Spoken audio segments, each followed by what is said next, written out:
கல்லுக்குள்ளே சாமி வருண்டா, இங்கே சாமி பெத்தா கல்லும் வருண்டா.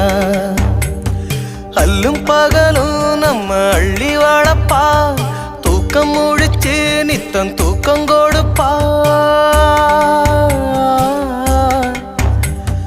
அல்லும் பகலும் நம்ம அள்ளி வாழப்பா, தூக்கம் முழிச்சு நித்தம் தூக்கம் கொடுப்பா. அவ உசுர கொஞ்சம் கிள்ளி வச்சு புள்ள இன்னும் பெத்து வச்சு 10 மாசம் காத்ததுக்கு பட்டினிதான் லாபமாச்சுடா, பட்டினிதான் லாபமாச்சுடா. ஏன் தேவதைக்கே மாறு வேஷமா, சின்ன ராணிக்கு இங்கே ஏழ வேஷமா. அண்ண மோர அப்பன் ஸ்தானந்தான், அடி என்ன மோர இப்ப நானுந்தான். ஆராரோ